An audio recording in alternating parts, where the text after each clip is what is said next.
The next special test for the shoulder is the anterior apprehension test. And what we're doing is we're looking for the integrity of the anterior structures of the shoulder to keep the shoulder in place. So with the test, the patient is supine, and we go into 90 degrees of abduction. With one hand, we're going to rotate the shoulder into external rotation, and with the other hand, we're going to kind of put a gentle anterior force, kind of translating the humerus anteriorly. So we're going to externally rotate and go anterior. And what we're looking for is either an increase in movement compared to the uninvolved side, or the patient may look apprehensive. They may get a look on their face, or they may stop you from doing the test because they're afraid that their shoulder is going to dislocate anteriorly.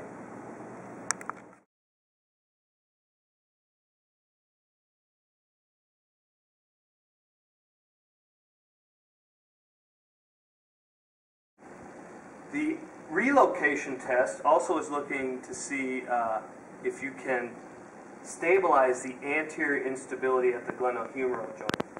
So what you want to do is you're going to do your anterior apprehension test, but now what you're going to do is you're going to add a posterior force and kind of stabilize the anterior portion of the glenohumeral joint, and then externally rotate the shoulder.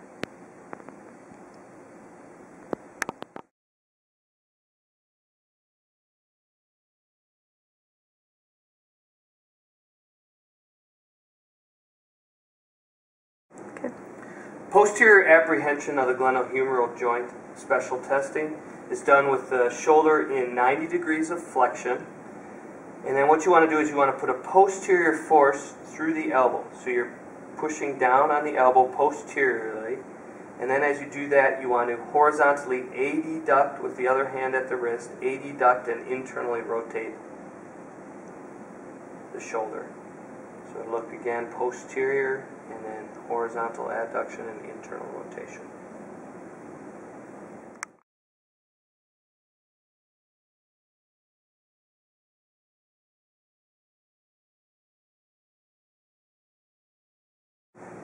To test the labrum, the O'Brien's special test, you position the patient in 90 degrees of flexion, and then you horizontally adduct about 10 to 15 degrees, have them go thumbs down or fully internally rotate their shoulder, stabilize at the shoulder, and then give them resistance in a downward direction.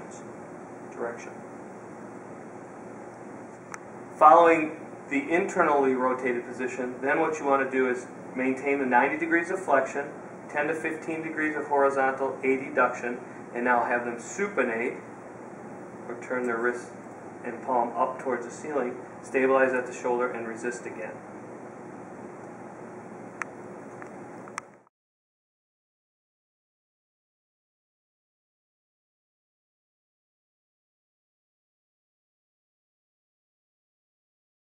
The Klunk test, looking at labral pathology, you take one hand and you want to place it under the posterior head of the humerus, and then with the other hand you want to hold at the elbow. You want to abduct the shoulder to 145 degrees. You want to put an anterior pressure on the humerus and then externally rotate the shoulder, the glenohumeral joint.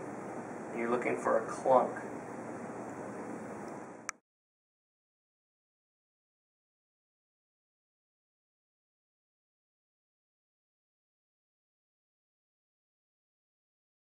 The drop arm test is looking at rotator cuff integrity, and the way you want to perform the test is have you, as the examiner, position the patient in 90 degrees abduction. You have the patient hold that position. You want to give some guarding in case they have a torn rotator cuff, their arm may fall. And then what you want the patient to do is have them slowly lower their arm towards their side, guarding that motion. There's no resistance involved in the drop arm test.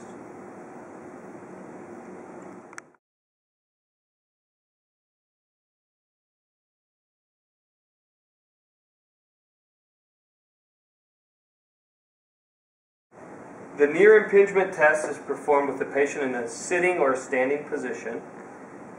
The examiner passively performs the test, and they passively and forcefully bring the arm into elevation with full internal rotation of the shoulder, stabilizing at the back of the scapula, and then bringing the arm all the way up.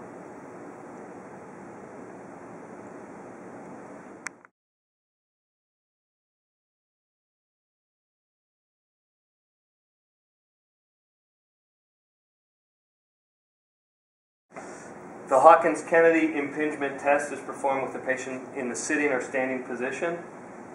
The shoulder is brought to 90 degrees of flexion, start in neutral rotation, stabilize at the elbow, and then passively and forcefully internally rotate the shoulder.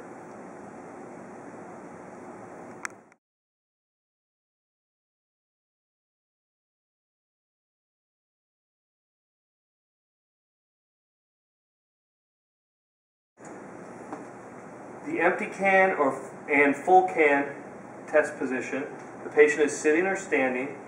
You want to elevate the shoulder in the plane of the scapula, so halfway between flexion and abduction, and you want to elevate to about 60 degrees. With the empty can, the thumb is down. You stabilize at the shoulder and then give resistance at the wrist. And then with the full can, you can take the arm, externally rotate the shoulder, thumb up position. Same in that scaption position, halfway between flexion and abduction. Stabilize at the shoulder, and then resist.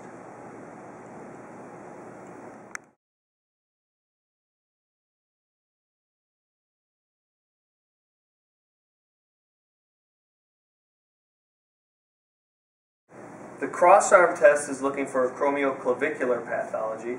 The starting position is with the patient sitting or standing, shoulder flexed to 90 degrees. You can stabilize the posterior shoulder on the side you're testing, and then you want to passively and forcibly horizontally adduct the shoulder across the body.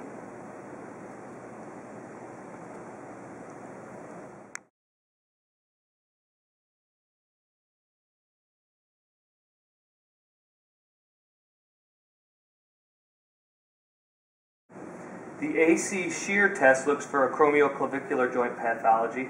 With this test, you want to put one hand on the side of the clavicle and glenohumeral joint anteriorly, and then the opposite hand on the acromion and the back of the posterior part of the scapula.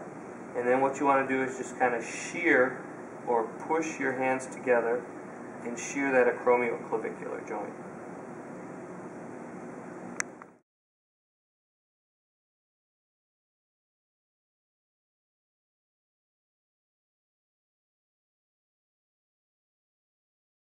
The SPEEDS test is performed with the patient sitting or standing.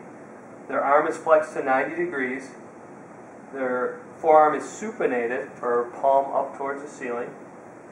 And then resistance is given at the wrist downward. The patient is asked to hold, and you're looking for pain in the long head of the biceps area. And then the test is repeated with the arm pronated.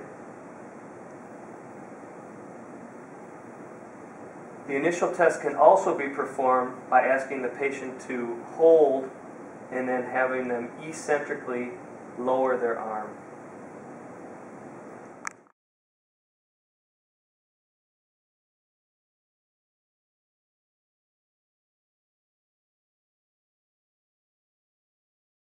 Jurgensen's test is performed by the examiner places their fingertips palpating the long head of the biceps, and then the patient is asked to do resisted supination and external rotation.